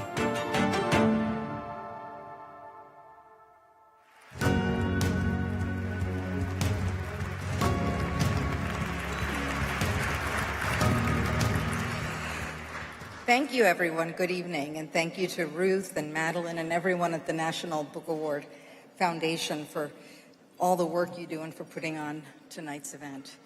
So, a few weeks ago, I was in northern Florida doing a book event at a retirement community with a lot of well-read people in the audience.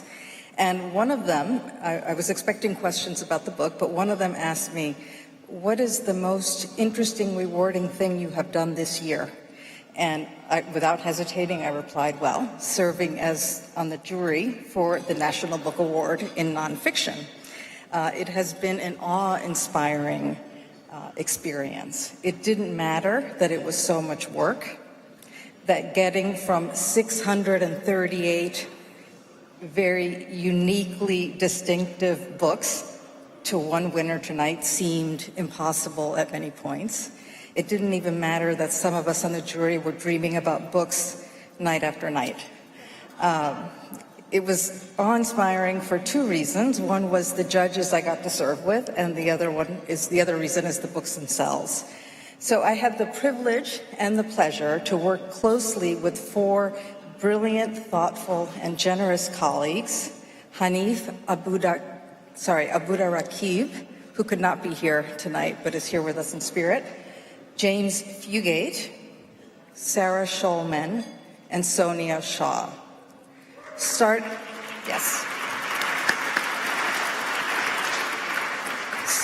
in May, we read and read, we Zoomed and talked, always returning to the criteria that we established at the outset of what we were looking for in these books. And we decided that we wanted works that matter in any of the multiple ways that books can matter. We were looking for writing that is beautiful, again, in any of the many ways that writing can be beautiful. Books that were interesting in form or original in their approach to a topic, and ultimately work that surprises when you read it. We read so many books that impressed us and moved us. Fascinating, exquisite books that we are so glad are out in the world. I speak on behalf of the panel when I congratulate everyone who had a book nominated this year. But as you all know, we had to get from 638 to 10, then to 5, and tonight to 1. The finalists for the 2023 National Book Award for Nonfiction are Ned Blackhawk, The Rediscovery of America, Native Peoples and the Unmaking of U.S. History by Yale University Press, Cristina Rivera Garza, Liliana's Invincible Summer, A Sister's Search for Justice by Hogarth Penguin Random House, Christina Sharp, Ordinary Notes, Farrar, Straus, and Giroux Macmillan Publishers,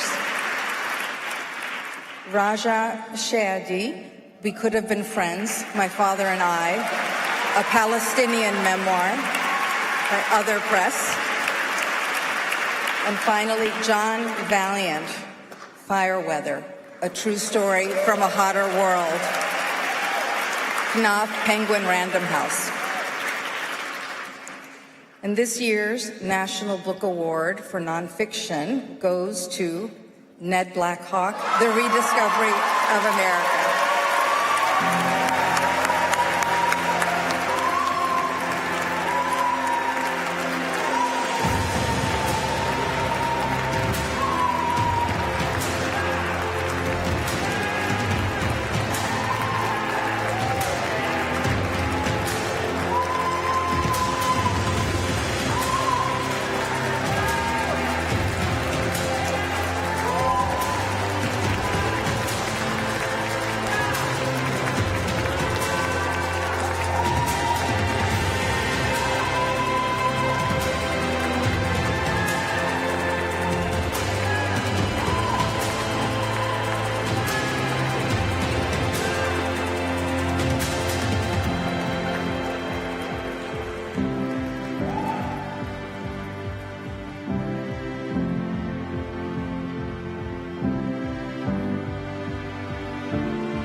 take me a minute or two to collect myself. What an extraordinary evening and 2 days the past experience has been. I really am extraordinarily humbled by this recognition. And I'm also deeply appreciative of the spirit of generosity, the kind of collaborative support, and the really intense kind of solidarity that all of the finalists have displayed over the past 2 days. It's a real honor to be part of this National Book Award family, and I'll cherish this experience for a very, very long time. So thank you so very much for this incredible recognition. I'm thrilled beyond words to accept the National Book Award.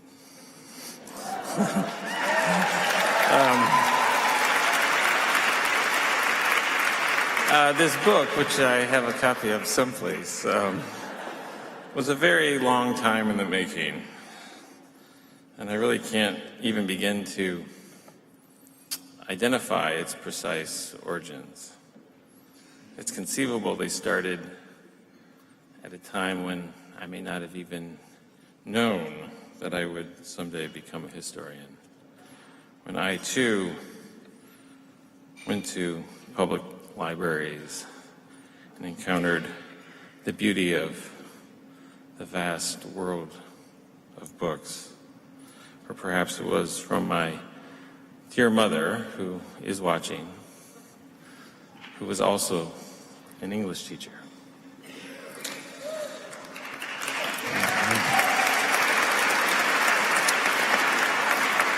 I'm indebted to so many who helped in this process and in the book's conceptualization, its formulation, and its production. Most notably, my brilliant partner, Maggie Blackhawk.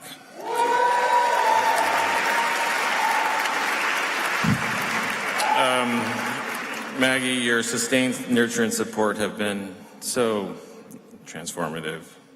Your matchless command over federal Indian law and constitutional inquiry have also been quite helpful, making the second half of this book in particular possible. We've survived several moves, a global pandemic, and a three-year-old tornado named Evan Aaron Blackhawk. Among many challenges, words cannot convey how grateful I remain for all that you do. The team at Yale University Press has been wonderful. From the moment we envisioned a series on American Indians and modernity to the development of this most recent volume, Christopher Rogers, Adina Burke, Brenda King, and John Donatich have been supportive and offered the highest forms of professionalism at every stage. Thank you. Many close friends, family, and colleagues have also helped. What is the saying? They know who they are. My dear friends, Aaron and Marianne Birdbear from Madison, Wisconsin, merit particular recognition. They have been with us, and we have been with them. A small team of former students helped in essential ways, securing permissions for images, helping with the maps that I'm very proud of in this book. The end maps of the front and the front maps and end maps both kind of convey the sense and argumentation of the book as a whole. They show the pre-contact or pre-removal locations of the native nations of the United States at the time of European arrival. The end map shows the contemporary state and federally recognized tribes of native nations across the contiguous United States. You can find them all in 2 maps. So a small team of former students helped in that process, offering much needed assistance along the way. In the space of profound gratitude, I'd like to close with a bit of an invitation that may not be super evident from the book's formal introduction or its acknowledgments. The subject of American Indian history while often simultaneously unfamiliar and discomforting, is also a shared experience that touches us all. The currents of the past run deep and inform the topography of the present, a theme that we've seen throughout the work of so many finalists this year. Native America is also a form of our national inheritance. We cannot nor should not continue its systematic erasure. Moreover, it is a rich and vibrant field that provides uncommon and uncommonly beautiful insights. By example, it is difficult to convey how beleaguered, impoverished, and generally marginalized Native nations have often been in contemporary America. A, quote, ignorant and dependent race, as the Supreme Court once maintained. Related, it is similarly difficult to convey how astute, capable, and at times successful Native nations and their citizens have been in achieving secured protections of their lands, resources, and sovereign authority. This is a field and subject, in short, that can be both inviting and rewarding, despite the potential unfamiliarity and discomfort that may accompany one through their initial steps. To know and walk this land, to feel and understand its past, and to do so as best that we can, guided by the voices of Indigenous peoples, past and present, these must become essential attributes of American historical inquiry, guiding heuristics, guiding philosophies, open to all. Thank you so very much again.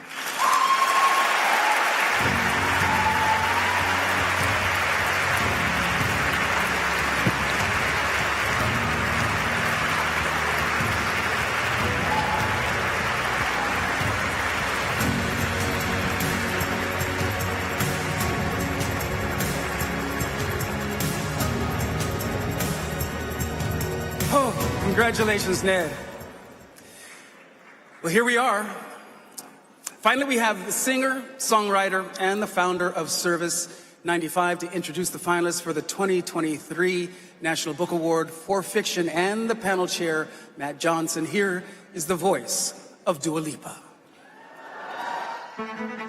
Fiction demands rigorous curiosity for character, for place, for new and different perspectives. The finalists for the 2023 National Book Award for Fiction illuminate the interior lives of their characters, from prisoners fighting to the death on reality television, to Black Muslims defining and redefining their faith in contemporary America, to multiple generations of a mixed-race fishing community. Whether from the shores of remote islands or the tundras of Scandinavia, these stories interrogate love and hate, dedication and defiance, and the reclamation and reinvention of our shared histories. The panel chair for this year's National Book Award for Fiction is Matt Johnson, the Philip H. Knight Chair of Humanities at the University of Oregon and author of Invisible Things.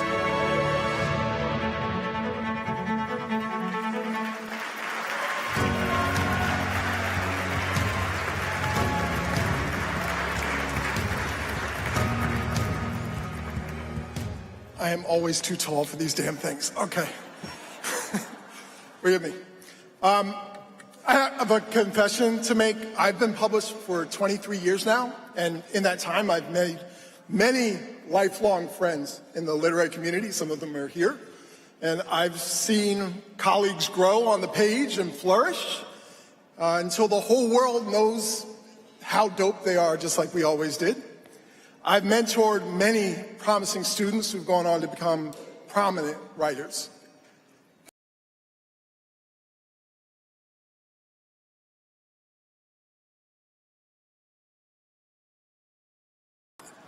People I hold dearly.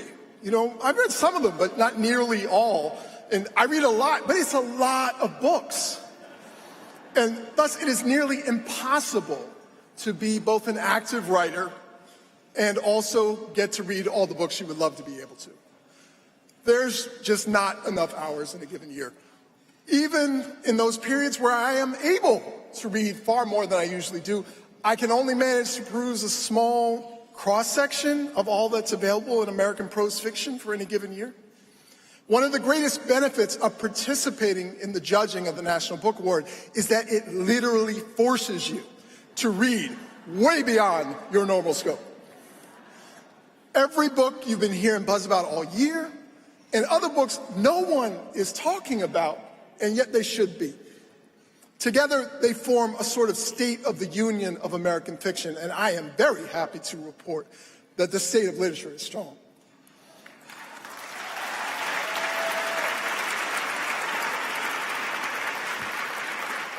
Now, here's another confession. I don't like award shows. I have an excellent reason for this, like many writers. It's called player hating. I'm not going to lie. Oftentimes, these events are for art forms that already get a tremendous amount of attention. Glamorous faces we see on TV all year just peering in one room for the night. But, and I say this with absolute bias, literature is different. Aside from a minute handful of exceptions, new multi-million-dollar ad campaigns. Rather, publishing relies on word of mouth, on literary reputation, on free shit. Paradoxically, getting published and distributed easier. The new sea of literary voices has simultaneously made it incredibly difficult for individual books to fulfill their most basic purpose, to be read. Which is why events like this are so important. Each book honored as a finalist tonight represents the very best of American literature, as chosen by these specific judges at this specific moment. And I make a point of offering that qualification because it's important to note that literature is not track and field. Literature is not a horse race. There is no numerically conclusive way to gauge literary greatness. Readers and writers have individual influences, desires, and tastes, and those tastes shift over time. Books heralded today are often ignored tomorrow, and vice versa. The wonderful, and I mean truly wonderful, books selected as our finalists tonight are great. But they are not isolated incidents. They are representative of a thriving art form that has never been more diverse in every sense of that word.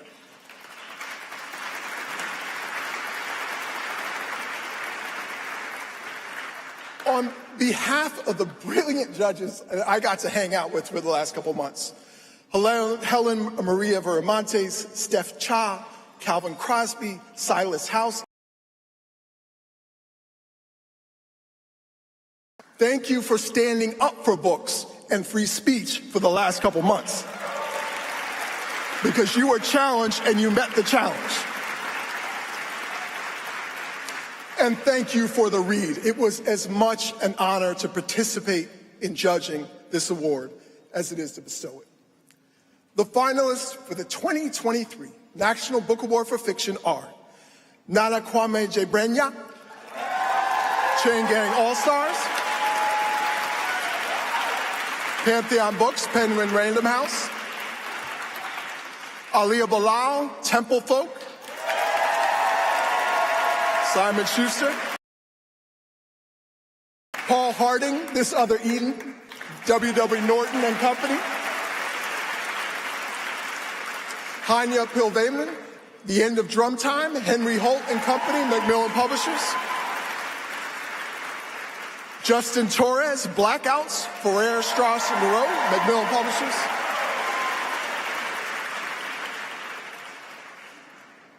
and this year's National Book Award for Fiction goes to Blackouts by Justin Torres.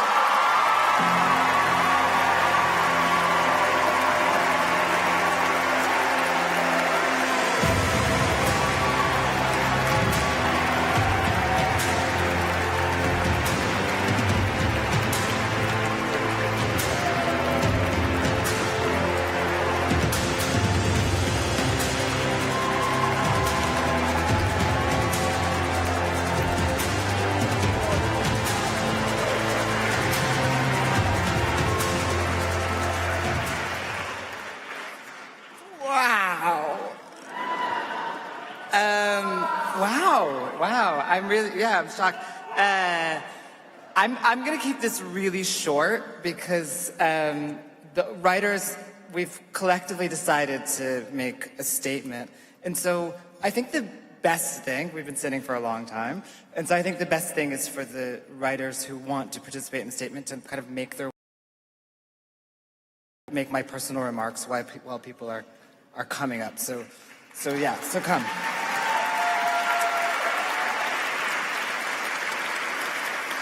So first, I need to thank my man, David Russell, for putting up with my excessive lamentations about this book and about my own abilities.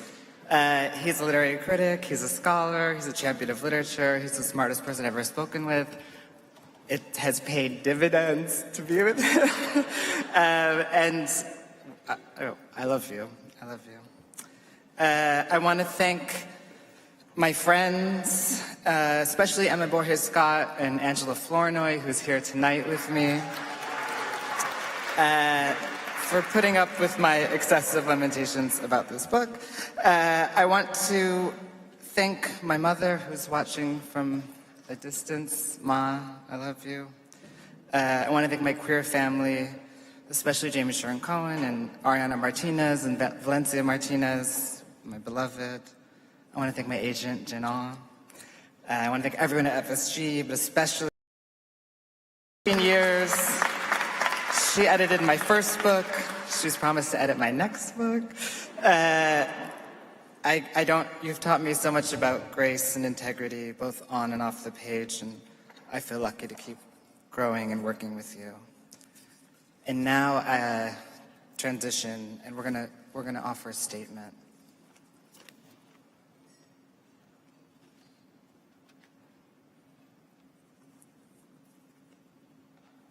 On behalf of the finalists, we oppose the ongoing bombardment of Gaza and call for a humanitarian ceasefire to address the urgent humanitarian needs of Palestinian civilians, particularly children.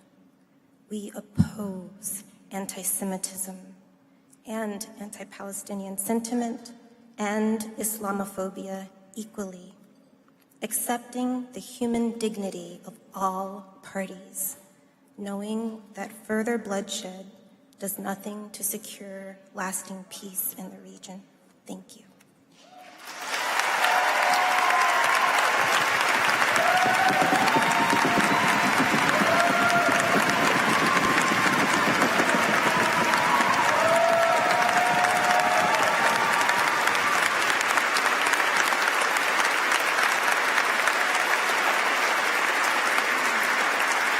Ladies and gentlemen, this concludes the 74th National Book Awards. Lived long enough to see this snapshot of literature in America today.